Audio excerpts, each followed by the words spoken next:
자, 오늘 하나님의 말씀 함께 보도록 하겠습니다. 마태복음 6장 12절.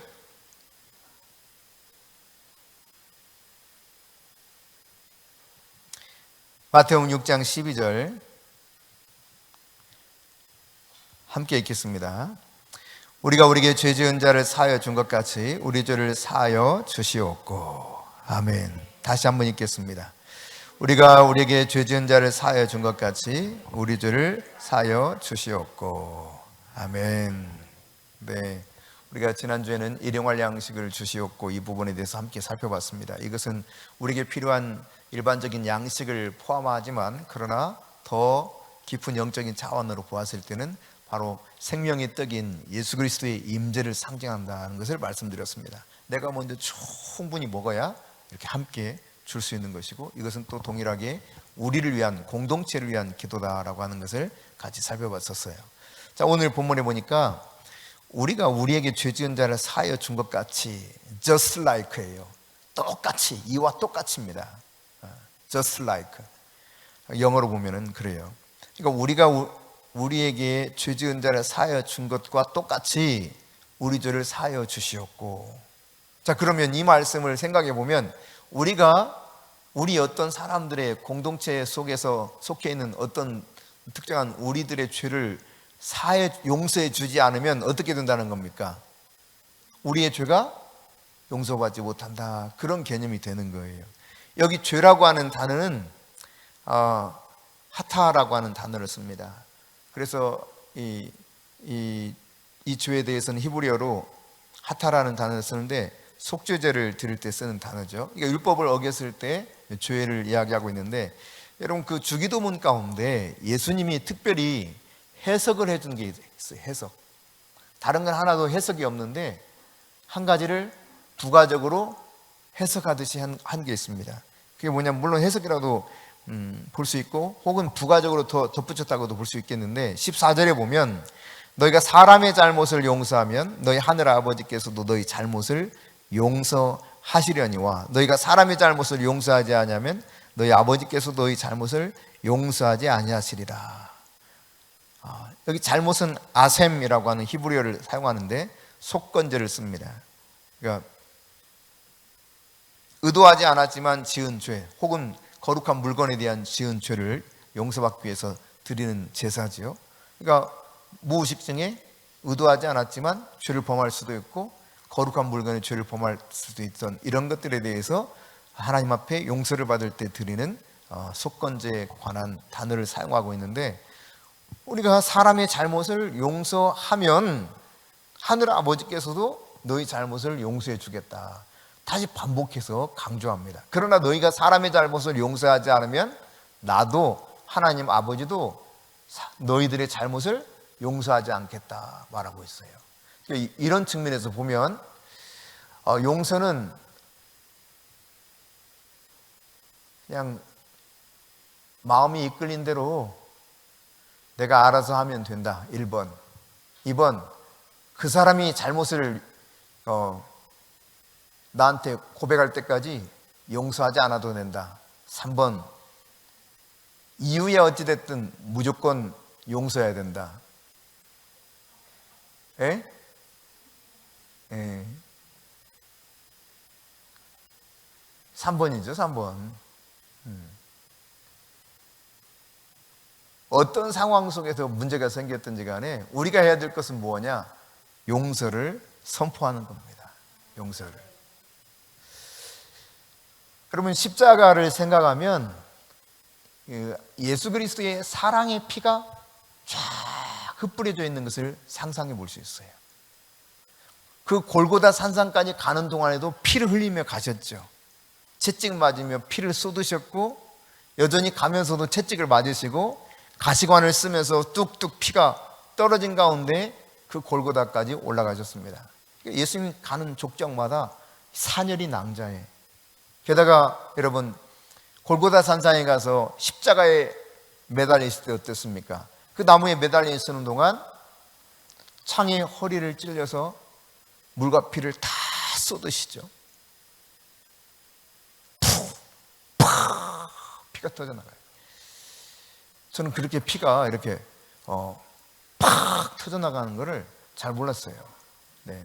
교통사고가 나서 제 이 머리가 깨지니까 피가 팍 튀어나가는 게 그냥 느껴지더라고요. 이렇게 막았죠. 이쪽 손으로 막았나 보다. 이 손은 부러져가지고 이 손은 부러져서 이렇게 막았는데 피가 분수처럼 퓨 나가더라고요. 그러니까 창으로 찔렀을 때 피가 팍 나갔어. 틀림없이. 제가 이제 지지난주 2주 전인가 3주 전인가 일부 예배만 제가 설교했던 적이 있어요. 윤학열 감독님 오셨을 때. 그때 이제 이 피에 대해서, 보혈에 대해서 설명하면서 피에 대해서 좀 설명을 드렸는데 피순환이 굉장히 빠릅니다. 그래서 피가 팍 튀쳐나가는 거예요. 마치 수도꼭지 그냥 강하게 틀은 것처럼 팍 나가는 거죠. 그러니까 예수님이 십자가 달렸을 때 손과 발에 못이 박혔기 때문에 그렇잖아. 피가 줄줄 나죠. 머리에서 피가 뚝뚝 떨어지죠. 그리고 이제 창에 찔리면서 피가 낭자하게 주변이 피가 쫙 뿌려진 모습을 우리가 상상해 볼 수 있습니다. 근데요, 그 속에서 예수님이 뭐라고 하셨는가? 누가복음 23장 34절에 보면 이렇게 말씀하시죠. 아버지, 저들을 사하여 주옵소서. 자기들이 하는 것을 알지 못함이니이다. 도대체 저 사람들 아무것도 모르고 저렇게 하고 있으니 저들을 용서해 달라고 그 피 흘리며 돌아가시는 순간 예수님이 아버지 하나님께 기도하고 있는 장면이 소개되고 있습니다. 여러분, 예수님은 6시간 동안 십자가에 매달려 있으셨습니다. 그렇게 왜 나무에 매달리다가 마침내 온전히 피를 다 쏟으시고 죽으셨는가? 그 이유가 무엇인가?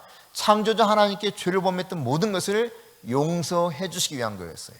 우리가 용서받도록 하기 위해서 예수님이 피를 다 쏟아 주신 것입니다. 이게 십자가가 지향하는 진짜 목표예요. 목표.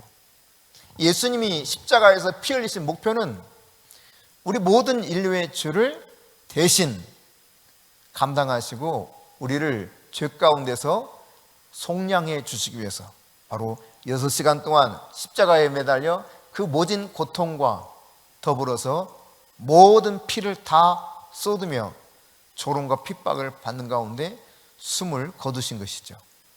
근데 여러분, 우리가 방금 살펴봤던 것처럼 그 순간조차도 아버지여, 저들을 용서해 주십시오. 저들이 지금 무슨 일을 하고 있는지 도대체 이해를 못하고 있습니다. 그러니 저들을 용서해 주십시오. 기도하고 있어요. 그래요, 여러분. 예수님은 십자가에 매달려 죽어가는 순간조차도 중보하며 기도하셨습니다. 사람들의 죄를 용서해 달라고 아버지께 호소하며 중보했어요. 그 중보의 대상이 누굽니까? 로마 군인들이었죠. 포악한 로마 군인들. 가차없이 예수님을 채찍으로 때렸습니다. 그 채찍 끝에는 아주 뾰족한 날카로운 뼈조각이나 쇠조각이 매달려 있습니다. 이 채찍을 한번 탁 쳤을 때 여러분 얼마나 그 살점에 박혔을 때 아픈지, 이 고대 증언들에 따르면 십자가 그 채찍에 찢겨가지고 살점이 뜯겨 나올 때 뼈들이 보였다고 그랬어요. 뼈들, 몸의 뼈들이에요.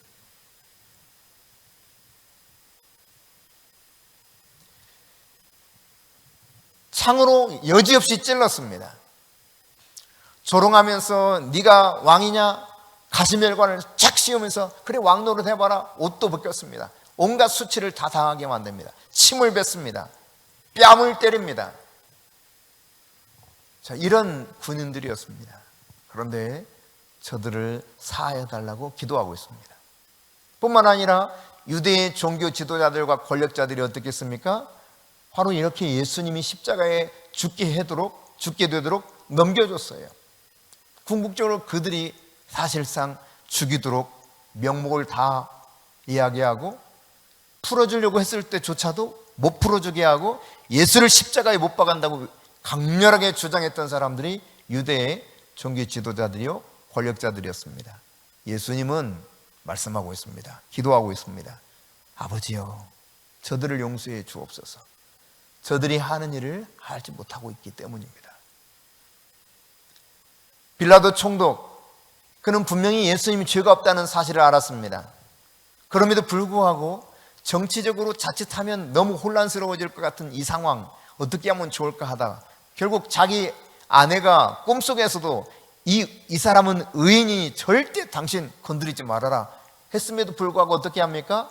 정치적 안정을 위해서, 자기가 편안하게 좀 통치하기 위해서 결국은 빌라도를, 예수님을 사형에 넘겨버리죠.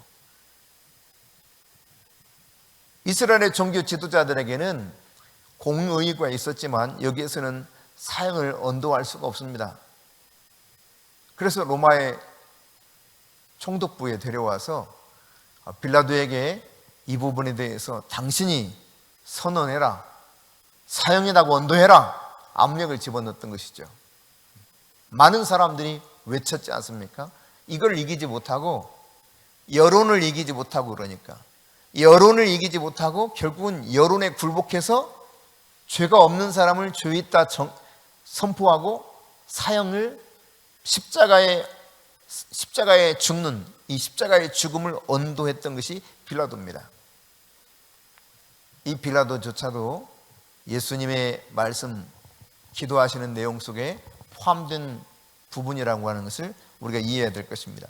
그러니까 예수님께서 십자가에서 아버지여 저들을 사하여 주옵소서, 저들이 하는 일을 알지 못하기 때문입니다 라고 했을 때 의인과 죄인을 막론하고 조금 선하게 살았던 사람이나 악하게 살았던 사람이나 유대인이나 이방인이나 종이나 자유인이나 할 것 없이 모두가 다 어떠한 사람이든지 다 감싸 안으시는 하나님의 그 따뜻한 팔을 느낄 수 있는 모습이 바로 예수님의 십자가에서 돌아가시는 모습 속에서 우리가 발견하게 되는 것이죠.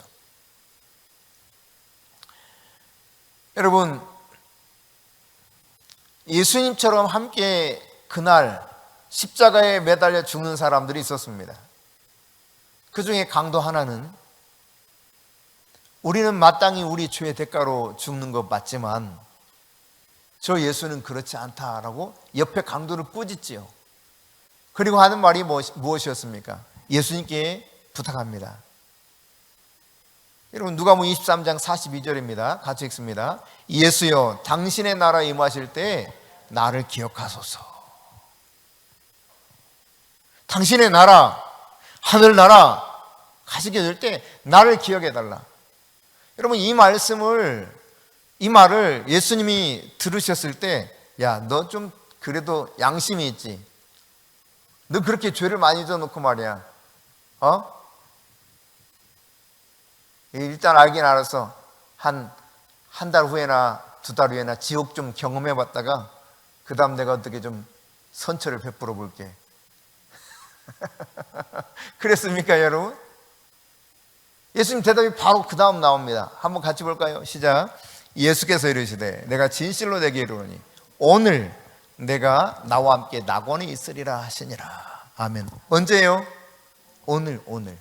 즉각적으로 이 강도가 회개하면서 당신의 나라에 이르렀을 때 나를 기억해 주십시오라고 한 이 요청에 예수님은 곧바로 오늘 너는 나와 함께 낙원에 있을 것이다, 이와 같이 선포하십니다. 여러분, 이것을 보면 누구든지 예수 그리스도의 십자가의 은혜 앞에 나와서 예수와가 그리스도라는 사실을 인정하고 받아들이면 모두가 다 죄를 용서받고 하나님의 자녀가 되는 권세를 누릴 수 있다는 사실을 분명히 가르쳐주고 있습니다.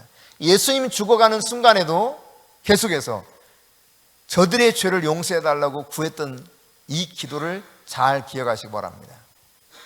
오늘 본문에서는 우리가 우리에게 죄 지은 자를 사하여 준 것 같이 우리의 죄를 사하여 주시옵고 이와 같이 기도하라고 예수님이 말씀하셨습니다.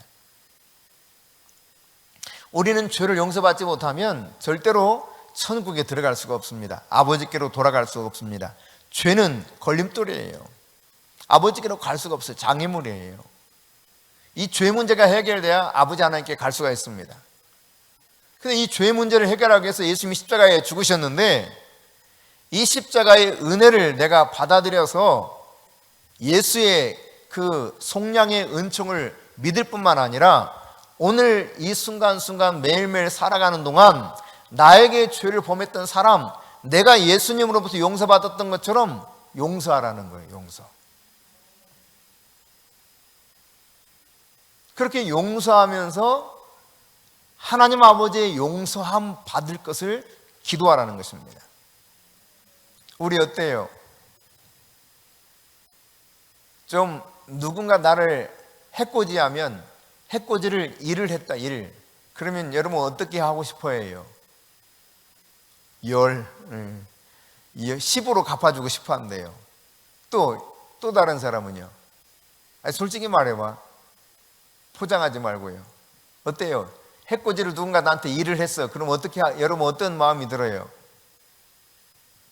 100으로 돌려주고 싶어.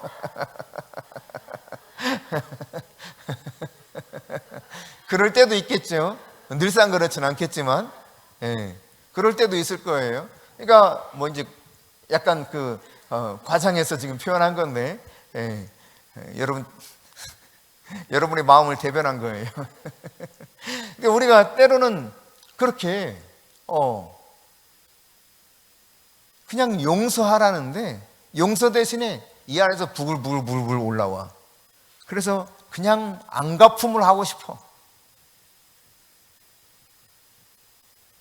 나를 조금만 이해 못해도 그냥 막 씹어서 그냥 그 사람 지근지근 밟아버리고 싶어.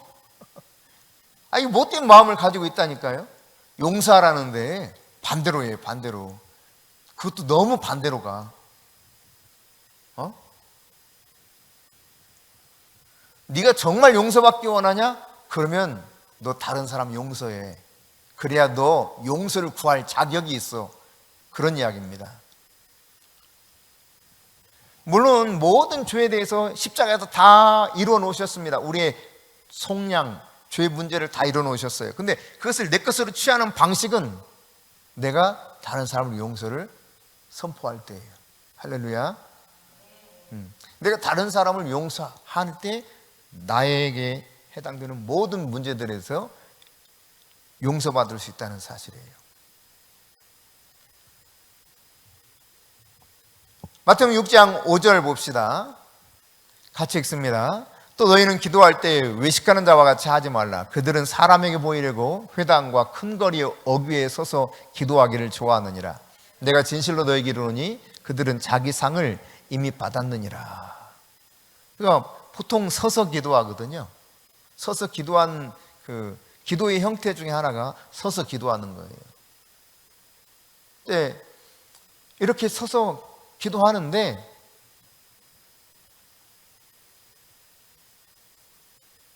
그들은 이미 자기 상 다 받았다는 거예요. 자기 상을. 마가복음 11장 25절에서는 이렇게 말씀하고 있습니다. 같이 읽어봅니다. 서서 기도할 때 아무에게나 혐의가 있거든 용서하라. 그리하여 하늘에 계신 너희 아버지께서도 너희 허물을 사하여 주시리라 하시니라. 아멘. 그러니까 서서 기도하긴 하는데 뭘 위해서 기도하라는 거예요? 용서를 위해서 기도하라는 거예요. 용서. 못된 짓거리 해서 나를 불편하게 했던 사람들을, 그런 혐의가 있는 사람들을 용서하라는 거예요. 용서. 여러분, 십자가는요, 용서의 메시지가 절절히 흐르는 것입니다. 십자가에서 모든 것을 다 용서하셨어요. 이 세상의 구원은 오직 십자가에서 이루어집니다. 예수님의 십자가 이외에는 방법이 없습니다. 그래서 사도 바울이 이 십자가의 복음을 전한 거 아닙니까? 내가 자랑할 것은 이 십자가밖에 없다고 그랬습니다. 예수께서 하신 십자가 외에 자랑할 거 없다고 그랬어요. 그러니까 이 세상 모든 피조물 다 십자가를 통해서 구원받을 수 있습니다. 십자가는 용서예요. 용서. 그래서 죽어가는 순간에도 예수님이 용서를 구했고, 우리가 어떻게 기도하면 좋겠습니까? 라고 했을 때 너희들이 서서 기도할 때 막 이런저런 나한테 너희 자신한테 막 해코지 했던 사람들 생각나거든. 어떻게 하라고? 가가지고 한 대 주워받고 오라고요? 바로바로 용서라는 거예요. 용서. 그래야 하늘에 계신 너희 아버지께서도 너희 허물을 사하여 주시리라. 여러분, 허물이 있어요, 없어요? 조금 있어요, 많이 있어요? 아주 많이 있죠? 모르겠네. 조금 덜 있나? 아이고, 참. 이 몰래카메라를 딱 하나 해놔가지고요, 우리의 그 속마음까지 다 찍을 수 있는 카메라가 있다면, 응? 어떻게 될까? 아유, 막 숨고 싶을 거야. 기어 들어가고 싶을 거야, 막. 어디라도. 근데, 진짜 몰래카메라 같이, 그냥 몰래카메라는 겉모습만 찍지만요, 우리의 이 생각까지 다 찍어버리는 게 있어. 무서운 거예요. 하나님의 말씀이 그래요, 말씀이. 우리의 마음과 생각을 통찰하신대요.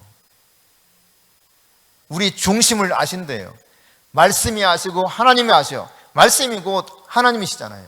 그러니까 나 여호와는 너희 중심을 보느니라 하셨던 것처럼 우리 중심을 살피시는 그분은 우리의 생각과 모든 것들을 다 통찰하신다고 그랬어요. 그러니까 하나님의 카메라에 여러분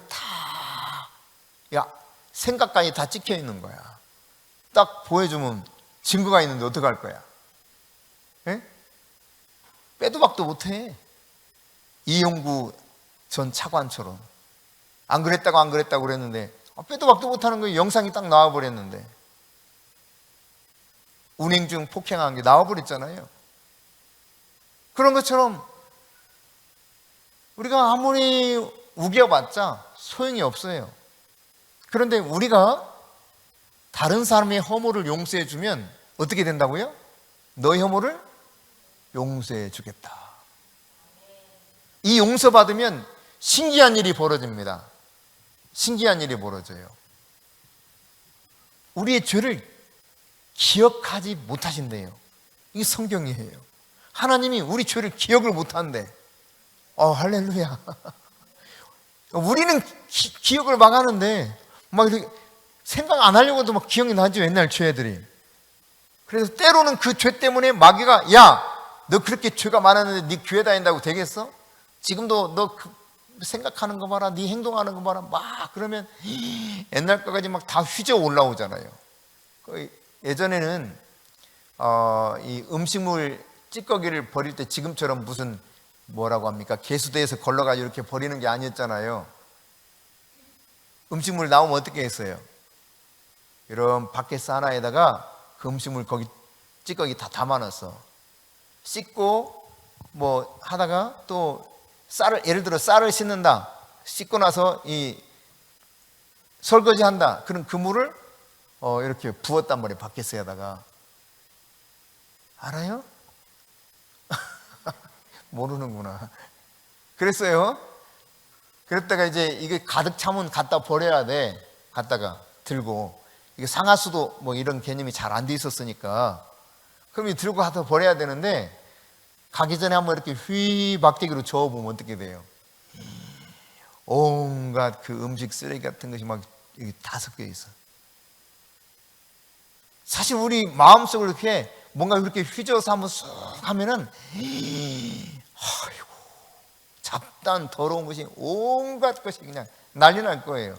근데 예수님이 말씀하신 것으로 보면, 성경의 기록으로 보면은 우리가 다른 사람의 죄를 용서를 하면 우리의 죄가 하나님 앞에 용서받아서요 이게 싹 사라져버려요. 아예 기억을 못 하신대.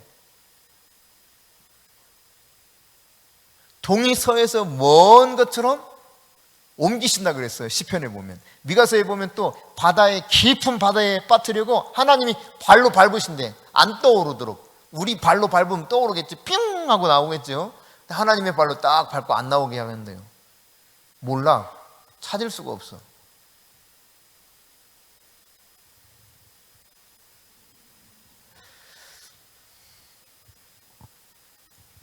여러분이 이 하나님의 말씀들을 잘 기억하십시오. 용서는 양방향의 효과를 가지고 있습니다. 그러니까 용서를 하면 첫째, 누가 수혜를 입게 되느냐? 누가 그 수혜를 받을까요? 용서를 하게 되면 나 자신. 피해를 입은 나, 그리고 더불어서 가해를 했던 상대방도 이 하나님의 은혜를 받게 돼요. 양방향에서 놀라운 역사가 일어나는 거예요. 근데 여러분, 만일에 용서를 하지 않으면 어떻게 되느냐? 용서를 하지 않으면 이 원한이 막 이 속에 있거든. 원한이 쌓여. 그러다가 내 자신이 이 원한으로 해서 내 영혼이 막 파괴돼. 그냥 내 마음에 기쁨이 있어 없어? 이걸 안갚음을 쏟아놓지 않는 이상 기쁘질 않아. 계속 힘들어. 계속.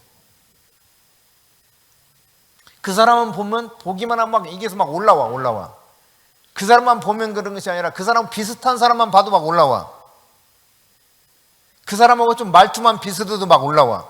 그 사람처럼 막 그 머리 스타일이 그 사람처럼 생기기만 해도 막 올라와. 어디서 본 사람인데 그 인간 같이 생기네. 진짜 짜증나 막. 이거 막 올라오는 거예요 막. 용서하지 않으면 이렇게 내 영혼이 막 핍절해지는 거예요. 내 영혼이 막 망가지는 거예요. 그러나 여러분, 반대로 용서하게 되면 나에게 가해를 입혔던 사람이나 피해를 입은 나나 둘 다 저주에서 깨끗이 해방을 받게 돼요. 할렐루야. 여러분, 우리가 용서할 때 용서의 철칙이 뭐냐? 내가 용서하는 만큼 하나님께서 나에게 행하신다는 사실이에요. 내가 용서하는 만큼 하나님도 나에게 행하셔요. 이게 용서의 철칙입니다. 성경은 계속 그걸 이야기하고 있는 겁니다. 이제 이 진리의 말씀에 대한 반응은 우리 각자가 알아서 해야 돼요. 난 그래도 좋아. 나는 그냥 예수님 말씀하셨거든요. 마태복음 18장에 보면은 네가 용서하지 않으면 어떻게 되느냐? 너 감옥에 갇힌다 그래서 감옥에. 영혼의 감옥에 갇힌다는 거예요. 거기서 오히려 저주를 받게 된다는 것을 분명히 깨달아야 됩니다. 뭐 그래도 좋아. 나는 차라리 그냥 내가 그냥 너 죽고 나 죽자 이런 마음을 가지고 그냥 나도 죽고 너도 죽고 나는 용서 절대로 못해 하면 할 수 없어요. 같이 망하면 돼요. 같이 망하면 돼. 여러분, 같이 사는 길을 선택할래요? 같이 망하는 길을 선택하고 싶어요? 진짜 잘 말해봐야 돼요. 사는 길을 선택하고 싶어요? 망하는 길을 선택하고 싶어요? 그럼 어떻게 해야 돼요? 용서해야지. 다른 방법이 없어요. 예수님 이렇게 하면 너 혐을 용서해 주겠다. 너 묶임으로부터 자유해 줄 것이다. 이게 주님의 말씀이에요. 할렐루야. 그러니까 우리가 여기에서 기도할 때 천국에서 그 기도 소리가 결국은 아버지 보좌 앞에서 딱 들려지게 되잖아요.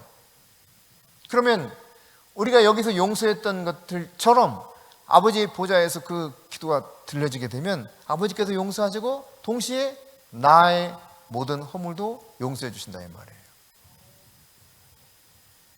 효과적인 기도를 위한 가장 기본적인 발판이 뭔가? 마가복음 11장 25절입니다. 같이 읽습니다. 다시 읽습니다. 아까 읽었던 건데요. 시작. 서서 기도할 때 아무에게나 혐의가 있거든 용서하라. 그리하여야 하늘에 계신 너희 아버지께서도 너희 허물을 사하여 주시리라 하시니라. 아멘. 그러니까 가장 효과적으로 기도할 수 있는 너무너무 중요한 이 기초 발판 같은 게 뭐냐? 용서하는 거예요. 용서. 이 앞부분에 뭐가 있습니까? 너희들이 무슨 말을 하든지 마음으로 믿고 의심하지 않으면 그대로 된다. 다시 말해서 기도하는 대로 다 응답해 준다. 이 약속이 바로 앞부분에 있거든요. 22절, 23절 그렇게. 근데 25절에 이 말씀하고 있는 거예요. 기도의 가장 중요한 이 발판과 같은 거는 용서라는 거예요. 용서. 용서가 발판이 돼서 그 다음 나머지 것들이 다 해결되는 거예요. 할렐루야. 그럼에도 불구하고 얼마나 이게 중요하면 예수님이 계속 이렇게 기도에 대해서 가르칠 때마다 강조하겠어요. 이게 너무너무 중요한 거예요. 근데 사람들은, 근데 대체로 제가 보니까 남자보다 여자가 더 심해, 이게. 여자가 뭐 한이 서리면 온유월에도 서리빨이 내린다고 하더니만은 여자들이 앙심을 품으면 잘 안 풀으려고 해. 아주 못됐어요, 이런 점에서는. 빨리 고쳐야 돼요, 빨리. 자신을 위해서. 내가 묶임에서 풀려나야 돼요. 내 기도가 하나님 아버지께 응답이 돼야 돼. 그러려면 용서해야 된다, 이 말이에요. 할렐루야. 할렐루야. 여러분 자신을 위해서 용서를 쉽게 할 수 있기를 바랍니다. 요한계시록 22장 1절과 2절에 보면 하나님의 보좌 앞에서요, 생명의 강이 흘러가기 시작합니다. 그래서 어린 양의 보좌로부터 쭉 그렇게 강물이 길 가운데로 막 흐른다 그랬잖아요. 그런데 이 물이 흘러가는 곳마다 어떤 놀라운 일들이 일어나냐? 생명의 역사가 일어나. 그래서 강 좌우에 있는 생명나무가 12가지 열매를 맺는데요. 그것도 달마다 그 열매를 맺더래. 이것이 에스겔 47장에서도 유사하게 표현되어 있지 않습니까? 이 물이 성전에서 쭉 흘러나가는데 이 물이 미치는 곳마다 소성함을 얻을 것이다. 그러니까 소성함을 얻을 것이다. 이 개역 성경에는 그렇게 되어 있어요. 소성함을 얻는다. 다시 살아난다, 그런 뜻이에요. 그러니까 하나님의 보좌에서 흘러가는 물은 생명수야, 생명수. 살리는 역사가 일어나요. 죽었던 땅이 살아나. 나무 열매 맺지 않던 곳 열매를 맺어. 고기가 없었는데 고기가 가득 차게 돼. 이 엄청난 역사가 보좌에서 흘러가는 강물, 생명수를 통해서 일어난 일이 돼요. 생명의 강물이 막 흘러갈 때 이런 일들이 놀랍게 일어나요. 그런데 여러분, 이 물이 흘러가다가 쭉 계속 흘러가야 되는데 어떤 곳에 딱 고여. 빠져나가는 출구가 없어가지고. 그럼 고인 물은 어떻게 될까? 썩지요. 썩어버려요.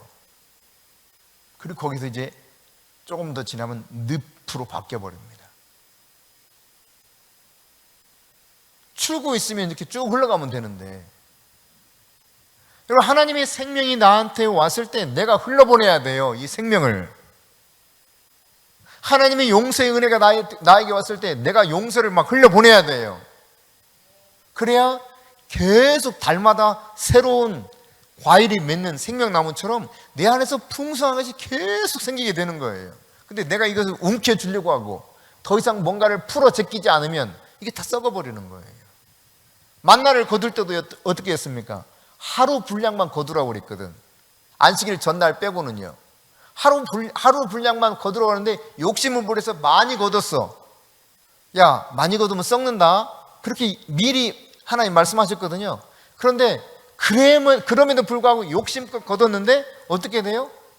하루치 외에는 다 썩어버렸어. 오늘 우리에게 일용할 양식을 주옵시고. 여러분, 그러니까 우리가 욕심껏 살라는 말씀이 성경 어디에도 없습니다. 욕심이 잉태한즉 도리어 죄를 낳고 죄가 장사한즉 사망을 낳느니라. 야고보서 1장 15절에 그렇게 말씀하고 있지 않습니까? 그럼 하나님의 은혜를 받았으면, 하나님의 생명을 받았으면 이 생명을 흘려보내는 거예요. 내가 용서하지 않으면 이게 하나님의 은혜가 내 안에서 썩어버린다니까. 늪이 돼요, 늪이 돼. 그래서 나도 죽어. 거기서 죽어가는 거야. 응?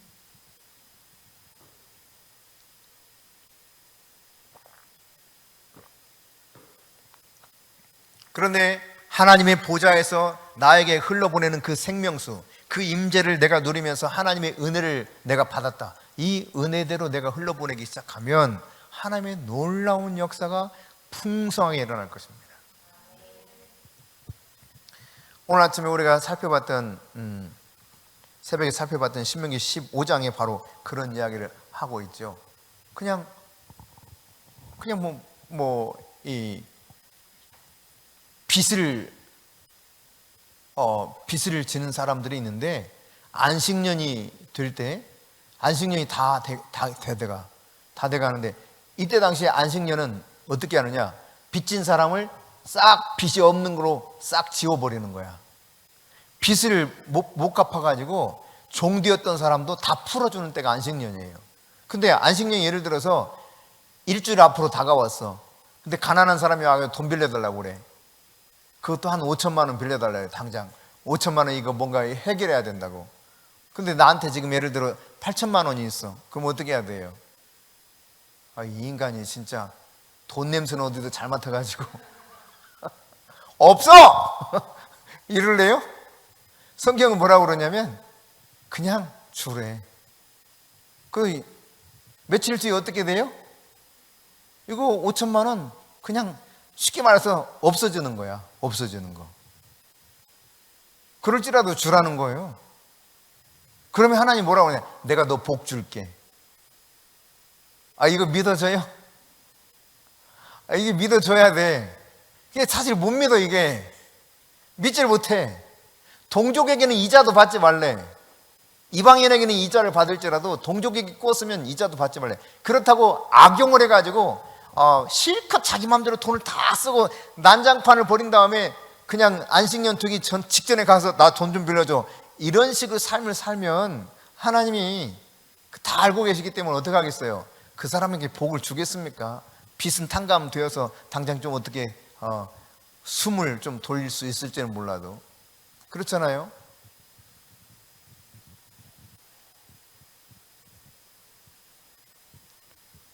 여러분, 하나님의 은혜가 나에게 왔으면, 내가 용서를 받았으면, 십자가에서 흘리신 그 피의 은혜로 내가 용서를 받았다면 내가 용서를 흘러보내야 돼. 할렐루야. 이것이 굉장히 중요한 우리가 기도해야 될 내용입니다. 왜냐하면 아까도 살펴봤지만 이게 서서 기도할 때 다른 사람의 허물을 용서해야 내 허물을 용서받을 뿐만 아니라 하나님으로부터 다른 것을 받을 수 있는 가장 기초적인 게, 가장 기초적인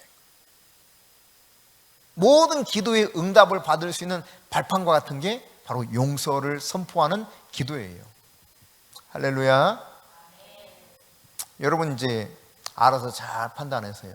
그럼에도 불구하고 아이고 나는 그래도 용서가 안 돼, 이런 사람 꼭 있더라고. 진짜 신기하게 그런 사람 꼭 있더라고요. 바보처럼 어떻게 그런 사람 용서하냐? 그럼 말아. 그럼 말아. 하나님 말씀이 아니라 자기 생각대로 사세요. 괜찮아요. 네. 그래서 하나님이 진짜 왜 나한테는 응답을 제대로 안 해주시는 거야? 이런 또 불평을 해. 알아서 하세요. 알아서. 성경은 용서하면 나도 용서받고 내가 기도하는 것을 응답받는다. 할렐루야. 남미 에콰도르라고 하는 나라가 있습니다. 이 에콰도르에 요단이 부족이 있는데요, 이 부족들은 포악하기로 유명했어요. 근데 이 부족들을 위해서 20대 후반 남자 청년들이 결혼한 사람도 있고 안 한 사람도 거기 있었는데 5명이 여기 선교사로 함께 마음을 모아서 갔습니다. 외부인들에 대해서 엄청나게 경계하는 사람들이었어요. 그래서 막 보기만 하면 죽여버리는 거예요. 그럼에도 불구하고 이 사람들이 이 에콰도르의 외국인이나 부족을 향해서 이 비행기를 타고 갑니다. 경비행기를 타고 도착했어요. 그래서 도착해서 이제 기도하다가 그 현지인 원주민들을 만나서 복음을 전하려고 들어갑니다. 도착하고 나서 딱 일주일 만에 1956년 그때가 1월이었습니다. 1월. 그들 모두는 다 원주민들에게 창에 찔려 그날 일시에 다 죽었습니다.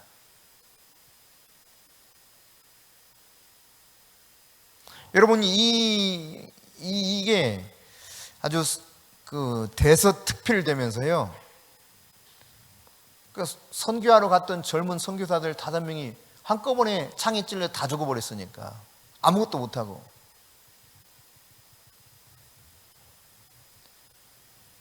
이걸 세상에서는 어떻게 판단할까요? 참 어리석기는.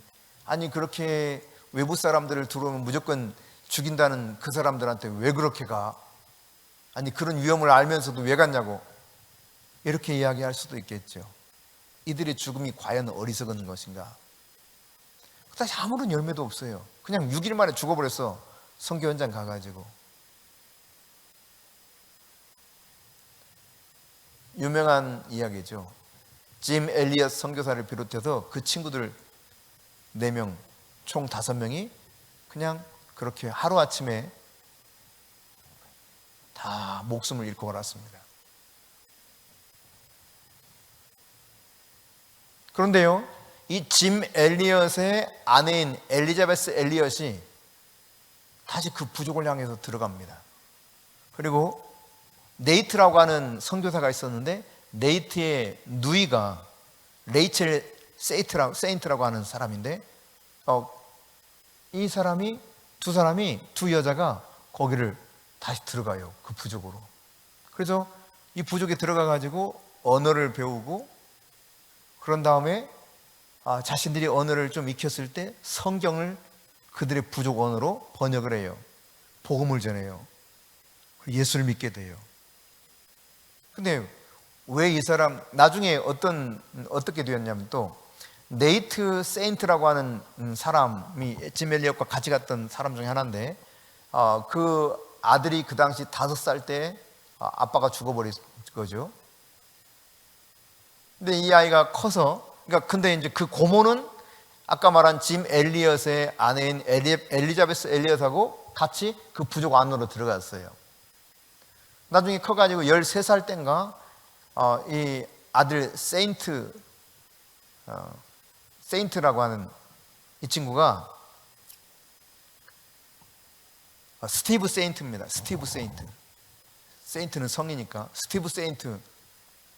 이 친구가 13살에 이 부족의 마을에 강물에 가가지고 세례를 받습니다. 누구에게? 자기 아버지를 찔러 죽인 그 원주민 사람에게 세례를 받아요. 그리고 다시 미국에 돌아와서 휘튼 대학 명문 중에 하나거든요. 거기서 경영학을 공부하고 나름 사업도 잘하다가 이 부족민이 자기 부족으로 좀 들어와서 우리를 좀 문명이 발달한 것으로 이렇게 같이 연결해주는 통로로 당신이 일해주면 안 되겠냐 해가지고 스티브 세인트가 그 부족 안으로 들어가요. 그 고모는 거기서 37년간 원주민과 함께 살다가 죽습니다. 그리고 함께 갔던 짐 엘리엇의 그 아내인 엘리자베스 엘리엇은 이 네이트의 누이였던 레이첼 세인트 이 사람의 전기를 기록해요. 어떻게 거기에서 복음을 전했는지. 이것이 이제 알려지면서 수많은 사람들이 도전을 받으면서 이 부족을 향해서 더 많은 선교사들이 들어가게 되었고 나중에 세월이 지난 다음 스티브 세인트라고 하는 자기 아버지를 죽였고 고모도 거기서 이제 37년간 사회가 다 죽었는데 그 부족에게 다시 돌아갑니다. 스티브 세인트가요. 근데 들어가서 이제 그들을 위해서 도우면서 사역을 하다가 나중에 그 책 영화로도 제작이 됐는데 창끝이라고 하는 책이 있습니다. 실화를 소설처럼 이렇게 쓴 책. 그 책 내용 중에 어떤 게 나오냐면 자기가 들어가서 이렇게 생활하다가 자기 아버지와 자기 아버지의 친구들을 다 죽였던 이 원주민 이야기를 들어보니까 자기들을 그렇게 죽였던 그 당시 20대 후반의 이 선교사들인 그들 안에는 다 총이 있었다는 거예요. 총. 방어용 총을 가지고 들어갔다는 거예요. 창을 가지고 오니까 그냥 총으로 쏘면 얼마든지 제압해서 저들을 다 죽일 수 있었는데 아무도 총을 사용 안 했어. 그냥 창으로 찔려서 죽을 때까지 총을 사용 안 했어요. 이 사실을 원주민들이 뒤늦게 본 거예요. 아, 쟤네들이 총이 있었구나. 근데 왜 총을 안 썼지? 아, 쟤들이 진짜 뭔가 진심을 가지고 왔나 보다. 근데 그 부인과 그 누이가 오니까 그래서 받아들인 거예요. 그 마을에서 함께 산 거예요. 그러면서 언어를 가르쳐주고 그 부족의 언어로 성경을 번역하고 복음을 전하고, 훗날 다시 아까 말씀드린 스티브 세인트가 말이지 다시 들어가서 이야기하는 도중에 그 아버지들이, 그 아버지 친구들이랑 다 총이 있다는 사실을 듣게 된 겁니다. 그러니까 여러분, 이런 것들을 보면 예수님께서 십자가에서 저들을 사하여 주시옵소서, 아버지께 용서를 구했던 것처럼 가장 우리로 하여금 용서의 능력이 얼마나 뛰어난가를 보여주는 단적인 예 중에 하나가 바로 이 에콰도르에 있는 웨오다니 부족. 이름도 어려워가지고 웨오다니 부족, 이 부족과 선교사들에게 얽혀있는 사연 가운데 흐르고 있다 이 말입니다.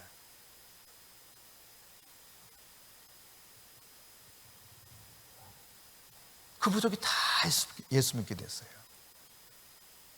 죽였던 사람들이 목사가 돼가지고 영혼들을 돌보고.